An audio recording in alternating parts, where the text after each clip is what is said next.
बिना मास्क आए, डर नहीं लगता है? कोई डर नहीं है सर। क्यों? सब चुनाव करवा रहा सरकार, तब डर का है। नेता लोग रैली कर रहे थे, उसमें कोई सोशल डिस्टेंसिंग का पालन हुआ? कुछ नहीं हुआ। आपको मास्क पहने हैं? मास्क पहने हैं सर, फिर भी मास्क से ही नहीं डरना है, भीड़ से भी डरना है। गलत समय में चुनाव हो रहा है। यंग एनर्जेटिक आदमी रहे तो ज्यादा अच्छा है। जैसे क्रिकेट के खिलाड़ी बदलते रहते हैं, उसी तरह बदलना भी ठीक होता है। पढ़ाई को लेकर जरूरी है, लड़की के सुरक्षा के लिए लेकर जरूरी है, अच्छा। फिर एम्प्लॉयमेंट के लिए जरूरी है। ये शराबबंदी का जो पूरा मसला है, क्या आपको लगता है शराबबंदी से कोई फर्क पड़ा है? कहाँ, अभी तो बिहार में ऐसे ही चल रहा है। कानूनी तौर पे उन लोग का बंद ही हो गया है, लेकिन वैसे लोग चुपके चुपके बेच रहे हैं और उसके फायदा भी लोग उठा रहे हैं।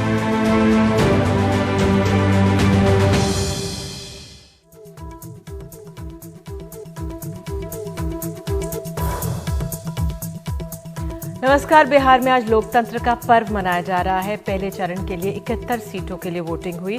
दोपहर 3 बजे तक 46% से कुछ ज्यादा मतदान हुआ, जो कि 2015 के विधानसभा चुनाव की तुलना में ज्यादा है।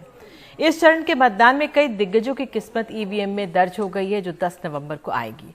कोरोना के दौर में हो रहे चुनाव में लोग बड़ी तादाद में निकलकर वोट करने निकले हैं, तो साथ ही दूसरे दौर के लिए बिसात बिछ गई है। प्रधानमंत्री मोदी ने आज 3 रैलियां की, तो कांग्रेस के राहुल गांधी ने 2 और तेजस्वी यादव तो 12 से कई ज्यादा रैलियां कर रहे हैं, 12 से। उधर बिहार में दूसरे दौर के लिए प्रधानमंत्री मोदी ने आज दरभंगा, मुजफ्फरपुर और पटना में सभाएं की। दरभंगा में जो वहां पे पहली रैली थी, वहां पर उन्होंने कहा कि नीतीश कुमार ही भावी मुख्यमंत्री हैं। मां सीता क्षेत्र में राम मंदिर निर्माण को उन्होंने बधाई दी और राम मंदिर को याद किया। रोजगार के अवसर पर भी बोले, लेकिन अहम रहा कि जब उन्होंने जंगल राज की याद दिलाई, पैसा हजम, परियोजना खत्म का तंज भी कसा। मुजफ्फरपुर में तेजस्वी को कहा जंगल राज का युवराज। लेकिन क्या चुनावी राजनीति में प्रधानमंत्री ने इशारों में नीतीश कुमार पर भी तंज किया? दरअसल उन्होंने कहा कि जो लोग अयोध्या में मंदिर निर्माण की तारीख पूछते थे, उन्हें भी अब मजबूरी में ताली बजानी पड़ रही है। पहले के समय जो लोग सरकार में थे, उनका मंत्र रहा है, पहले जो सरकार में थे उनका मंत्र रहा है, पैसा हजम, परियोजना खत्म। उन्हें कमीशन शब्द से इतना प्रेम था कि कनेक्टिविटी पर कभी ध्यान ही नहीं दिया। मिथिलांचल को जोड़ने वाले कोसी महासेतु के साथ क्या क्या हुआ, ये मेरे से ज्यादा आप सभी मेरे भाई बहन जानते हैं। बहरहाल तेजस्वी यादव की रैलियों में भारी भीड़ जुट रही है। राहुल गांधी ने अपनी रैलियों में किसान बिल की बात कही है। कहा दशहरा में रावण का पुतला जलाया जाता है। पंजाब में किसानों ने प्रधानमंत्री के पुतले को जलाया, जो बेहद दुखद है। आज हिंदुस्तान का किसान, पंजाब का किसान नरेंद्र मोदी जी का पुतला क्यों जला रहा है? बड़ा सवाल है। नरेंद्र मोदी देश के प्रधानमंत्री हैं और दुख की बात है कि दशहरे पर देश के प्रधानमंत्री का पुतला जलाया जा रहा है। खुशी की बात नहीं, दुख की बात। कारण क्या है? कारण यह है कि जो नीतीश जी ने बिहार के साथ 2006 में किया, वो आज नरेंद्र मोदी जी पंजाब, हरियाणा और पूरे हिंदुस्तान के साथ कर रहे हैं। हालांकि इससे पहले आपको बता दें, बीजेपी ने चुनाव आयोग से राहुल गांधी की शिकायत की है। कहा है कि आचार संहिता तोड़ने के लिए उन पर कार्रवाई हो। राहुल गांधी ने ट्वीट कर महागठबंधन को वोट देने की अपील की। तो आज सुबह महागठबंधन ने एक प्रेस कॉन्फ्रेंस करके पूर्णिया में दुर्गा विसर्जन पर हिंसा पर नीतीश सरकार को घेरा है। तेजस्वी यादव ने पुलिस की तुलना जनरल डायर से की। मुंगेर में जो घटना हुई है, जिसकी हम लोग निंदा करते हैं कड़ी शब्दों में, पुलिस का ये रवैया, प्रशासन का जो रवैया है, ये किसी को अचानक से वहाँ समझ में नहीं आया कि अचानक से पुलिस इतना बर्बरता से लोगों को पीटने क्यों लगी, फायरिंग क्यों चलाया। ये साफ दिखाता है कि कहीं ना कहीं से इसमें जो डबल इंजन सरकार का भूमिका पूरी तरीके से रही है। हम तो जानना चाहते हैं कि ट्वीट के अलावा सुशील मोदी जी ने क्या किया है और जनरल डायर बनने की अनुमति किसने दी। हम राज्य सरकार के गृह मंत्री से, राज्य के उप मुख्यमंत्री बीजेपी के नेता से पूछना चाहते हैं कि जनरल डायर बनने की अनुमति किसने दी। बहरहाल हमारे साथ हमारे वरिष्ठ सहयोगी मनीष कुमार मौजूद है। मनीष, तो आज पहला चरण का जो मतदान है समाप्त हो गया होगा, शाम के 6 बज चुके हैं। मतदान प्रतिशत क्या आ चुका है? आपका आंकलन कैसा है पहले दौर के इस मतदान के लिए? देखिए, पहले दौर के मतदान में मतदाताओं में कोई बहुत ज़्यादा उत्साह नहीं रहा, लेकिन हाँ, जो कोरोना काल के कारण ये उम्मीद या ये आशंका जताई जा रही थी कि मतदान का प्रतिशत काफ़ी कम होगा, वैसा नहीं हुआ। हाँ, दूसरी बात यह है कि महिला मतदाताओं की जो एक बिहार के चुनाव में, खासकर विधानसभा चुनाव में एक कॉमन साइट ये हो गया था कि महिला मतदाताओं की संख्या जो है वो काफ़ी लंबी लंबी कतारें लगी रहती थी। आज वैसा कुछ ही जगहों पर देखने को मिला। अधिकांश जगहों पर जो पुरुष मतदाता थे वो उनकी संख्या काफ़ी अच्छी थी, या कहिए आपकी जो सामान्यतः जो संख्या टर्नआउट होता है वो देखने को मिली।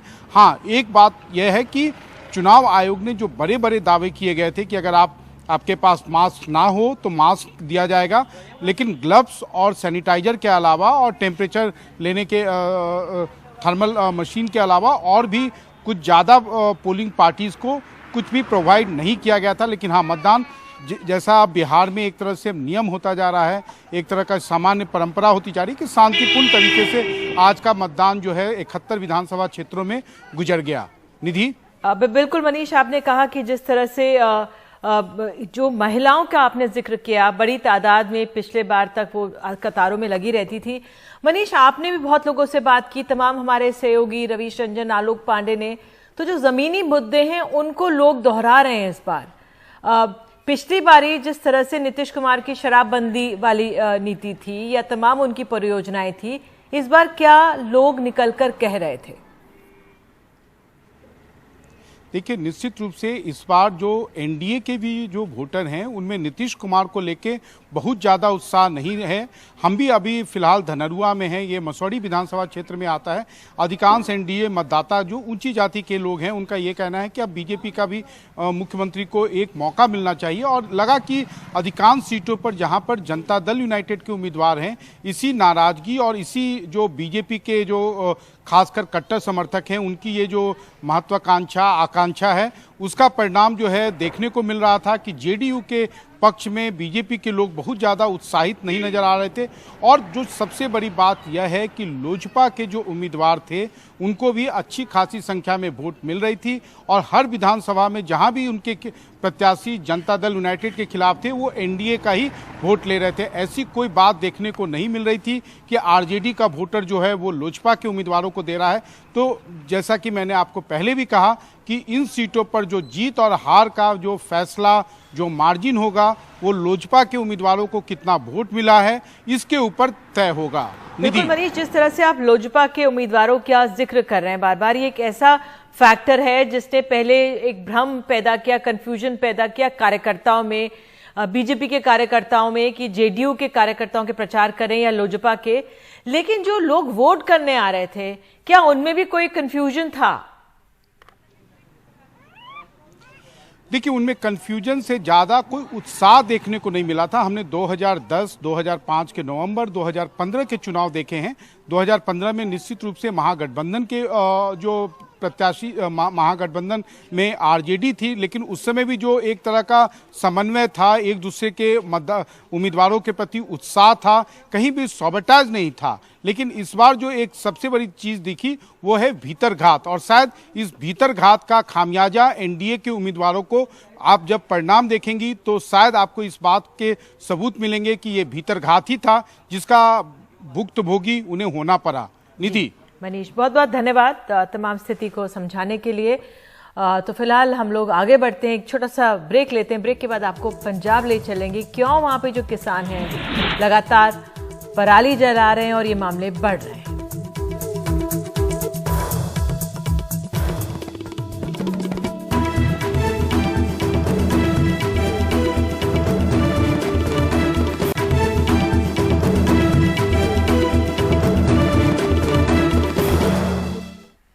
और अब बात हमारे किसानों की। केंद्र सरकार ने पंजाब को दिए जाने वाले 1000 करोड़ रुपए का रूरल डेवलपमेंट फंड रोक दिया है।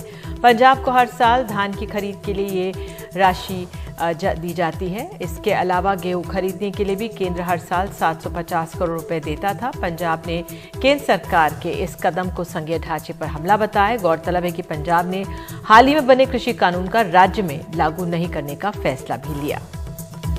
और अब बात पराली की। इतनी रोकथाम और जागरूकता के बाद भी पंजाब में पराली जलाने पर रोक तो दूर की बात है, इस बात की तरह कई गुना घटनाएं बढ़ गई हैं। यहाँ पर कहा जा रहा है कि पिछले साल की तुलना में इस साल पराली जलाने की घटनाएं जो हैं 3 गुना बढ़ी। एक रिपोर्ट। पंजाब के मोहाली जिले में जसपाल सिंह अपने 3 एकड़ के खेत में धान की पराली जला रहे हैं, लेकिन इसे रोकने के लिए न तो कोई पुलिस वाला है और न ही कोई और अधिकारी आया है।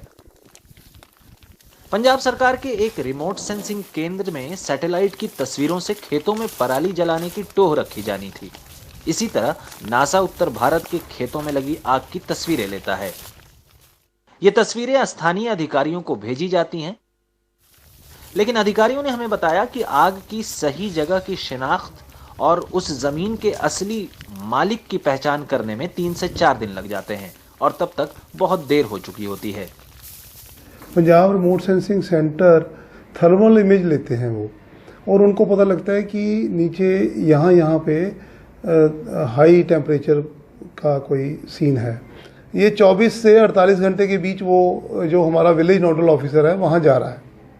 वो डेटा जो है फिर हमारा क्लस्टर ऑफिसर के पास जाता है, उसने एक चालान उसको इशू करना है कि आपने इतनी जगह पे आग लगाई।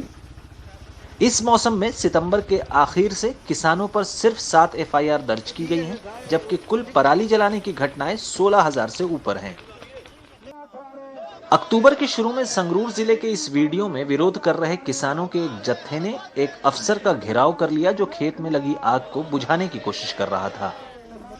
पंजाब सरकार का दावा है कि उसने पिछले 2 साल में ऐसी 62,000 मशीनें किसानों को सस्ते दामों पर दी हैं, जो धान के पराली को मिट्टी के साथ मिला देता है ताकि उसे जलाना ना पड़े और साथ ही अगली फसल के लिए बीज भी बो देता है। लेकिन जसपाल सिंह का कहना है कि उनका ट्रैक्टर पराली का निपटारा करने वाली मशीन को खींच नहीं सकता। ये ट्रैक्टर 35 हॉर्स पावर का है। हम क्या करें जब हमारे ट्रैक्टर भारी मशीनें नहीं खींच सकते। पराली हटाने के लिए मजदूरों को लगाएं तो भी लागत 5,000 रुपए के करीब आएगी। मशीनरी है, रोटावेटर नहीं खींचता है 735 ट्रैक्टर। मनप्रीत सिंह के पास 60 एकड़ जमीन है और उन्होंने मशीन किराए पर ली है, लेकिन वो भी कहते हैं कि रियायत के बाद भी मशीन के दाम काफी ज्यादा हैं। सारे मशीन है जी सुपर सीडर है। ये सुपर सीडर मशीन 2.5 लाख की आती है, लेकिन छूट के बाद हमें 1,17,000 की पड़ी। ये बहुत महंगी है और इसके जरिए गेहूं बोने में चूहों का खतरा भी रहता है। 1 एकड़ पराली हटाकर मिट्टी में मिलाने के लिए इस मशीन में 50 से 60 लीटर ईंधन की खपत होती है, जो कि आम जिम्मेदार की पहुंच तो बाहर है। पिछले साल सुप्रीम कोर्ट ने हिदायत दी थी कि जो छोटे और मध्यम किसान पराली ना जलाएं, उन्हें राज्य सरकार हर क्विंटल के 100 रुपए देगी। लेकिन सरकार ये मुआवजा राज्य के 5% से भी कम किसानों को दे पाई, यानी 10 लाख में से करीब 31,000 किसानों को ही मुआवजा मिल पाया। इसके बाद हम प्यारा सिंह से मिले, जो एक छोटे किसान हैं और इस उम्मीद पर पराली नहीं जलाई कि उन्हें मुआवजा मिलेगा, लेकिन ऐसा नहीं हुआ। सुप्रीम कोर्ट ने हमसे कहा कि पराली न जलाएं और सरकार को हमें पैसे देने के निर्देश दिए। मैंने अपने पैसे खर्च करके मशीन किराए पर ली और मजदूर बुलाकर खेत साफ करवाए। अब तक मुझे सरकार से कुछ नहीं मिला है। अब हम जलाएं न तो क्या करें। केंद्र और राज्य सरकारों का कहना है कि हमने किसानों को मशीनें दी हैं जो पराली के रखरखाव के काम आएगी, लेकिन ज़मीनी हकीकत ये है कि किसानों का कहना है कि उनकी जेब ये इजाज़त नहीं देती कि वो अपने खर्च पर पराली की रखरखाव कर सकें। ऐसे में अब सरकारों को ही ये सोचना होगा कि पराली कैसे किसानों के लिए आमदनी का स्रोत बन सके, तभी जाकर दिल्ली, आसपास या और राज्यों में वायु प्रदूषण से निजात मिल सकेगी। चंडीगढ़ से मोहम्मद गजाली, एनडीटीवी इंडिया। एक छोटा सा ब्रेक लेते हैं और आगे ले चलेंगे कोरोना दौर में किस तरह से रोबोटिक सर्जरी का दौर बढ़ गया है।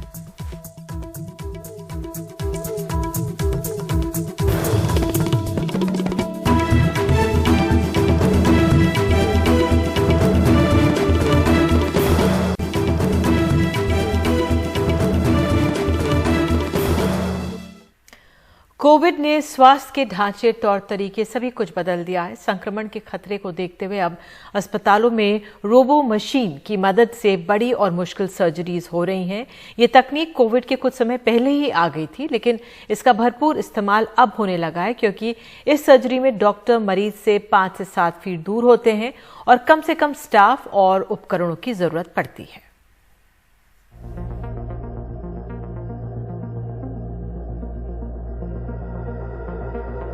कोरोना काल में ऐसी रोबोटिक मशीन मरीजों और डॉक्टरों के लिए बड़ी मददगार साबित हो रही है।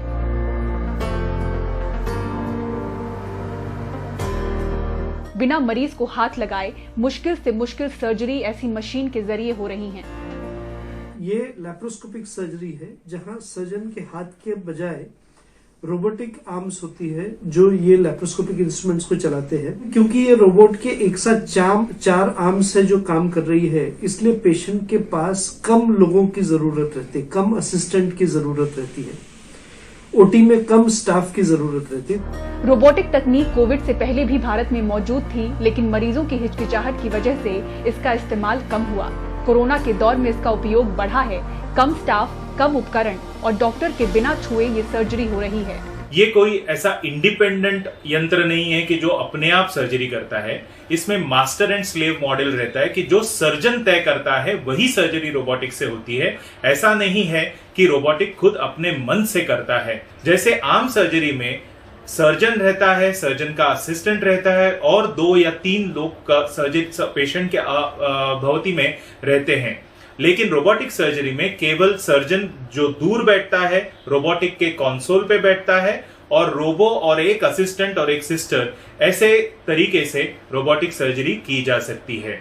इसमें फायदा ये रहता है कि जो लोगों की रिक्वायरमेंट है और लोगों का आना जाना है जो ऑपरेशन थिएटर में, उसकी जो आवश्यकता है वो कम हो जाती है और उसके वजह से कोविड के समय में उसका बहुत फायदा है। जैसे प्रोस्टेट कैंसर, किडनी कैंसर, जन्म की एक बीमारी होती है पी जंक्शन ऑब्स्ट्रक्शन या वेसाइकोइलेक्ट्रिक रिफ्लक्स या कोई भी बड़े ब्लैडर के कैंसर्स, इन सब में जहां रोबोट की जरूरत है वहां रोबोट से ऑपरेशन करने में मरीज को कम से कम 1 या 2 दिन हॉस्पिटलाइजेशन कम होगा, ओवरऑल कॉम्प्लिकेशंस कम होंगे, ओवरऑल रिकवरी बेहतर रहेगी।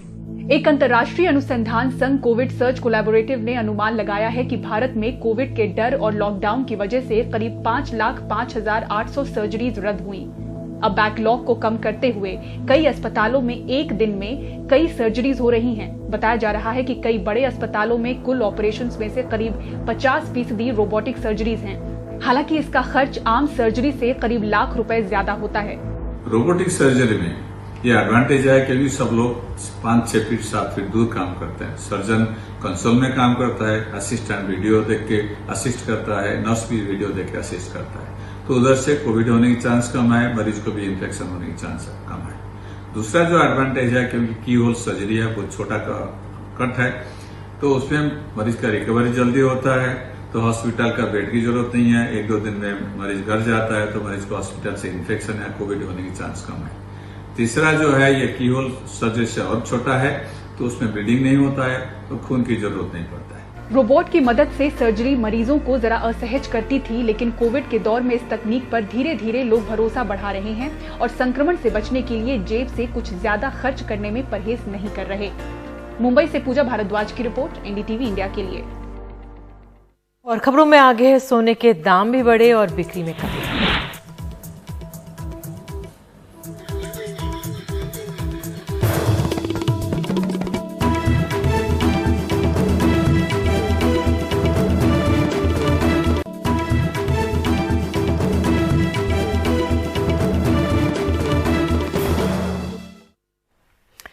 तो सोने के दाम बढ़ रहे हैं, बाजार में खरीदार भी कम है। दशहरे पर इस बार सोने की बिक्री कम हुई है, लेकिन अब आगे आने वाले त्योहारों को लेकर जौहरी उम्मीद लगाए बैठे हैं। सोना अब भी चमक रहा है, मगर बिक्री धीमी है। मुंबई के मशहूर जवेरी बाजार में कई मझोले सोना कारोबारियों की तरह वृषांक जैन भी मुश्किल समय झेल रहे हैं, वो भी त्योहार के समय। जैन बताते हैं कि बीते साल दशहरा में जितनी बिक्री हुई थी, इस साल उसकी आधी रह गई। हल्के आभूषणों की बिक्री सुस्त है, मध्यम वर्ग इनकी खरीदारी करता है। इन लोगों के वेतनों में अभी भी कटौती जारी है। मुंबई के जवेरी बाजार फेस्टिव सीजन में एक हमेशा से बिजी डेस्टिनेशन रहा है, लेकिन इस दशहरा यहाँ पे खरीदी में गिरावट आई है। तो क्या यही ट्रेंड दिवाली में भी कंटिन्यू रहेगा? मुंबई जौहरी संघ के मुताबिक दशहरे पर कारोबार बीते साल के मुकाबले करीब 35% कम है। 10 ग्राम सोने की कीमत 50,000 के पार चली गई है, जबकि बीते दशहरा में 38,000 थी। लोग जो जरूरी है वही खरीद रहे हैं। जैसे तिरुवनंतपुरम की रंजू अपनी नवजात भतीजी के लिए एक अंगूठी खरीद रही है। हमें ये करना ही है। नूल केकतू का मतलब है परिवार में बच्चे का स्वागत। इसके लिए जो भी हमारे पास है उससे स्वागत करना होगा। केरल के जौहरियों की बिक्री 40% से 70% तक घटी है, जबकि ओणम और ईद जैसे त्योहार आए। छोटे दुकानदारों पर सबसे ज्यादा मार पड़ी है। शादियों का मौसम भी पहले की तरह नहीं रहा। शादी है तो हम भी बस एक ताली और नेकलेस खरीद रहे हैं। अभी जो जरूरी है उसी से काम चला रहे हैं। ग्राहक 50% कम हो गए हैं। शादी के मौसम में कम ग्राहक हैं।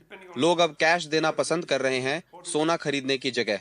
बटुए अभी टाइट है और बिजनेस में भी अभी मंदी है। गोल्ड की जो चमक है वो पूरी तरह से निकल के नहीं आई है, लेकिन जो आने वाला उत्सव का सीजन है, त्योहारों का सीजन है, लोगों की उम्मीद है कि नवंबर और दिसंबर में डिमांड में तेजी दिखेगी। पूर्वा चिटनिस मुंबई से और एसपी बाबू के साथ स्नेहा कोशी, एनडीटीवी के लिए। और इस खबर के साथ फिलहाल अभी के लिए इतना ही। नमस्कार।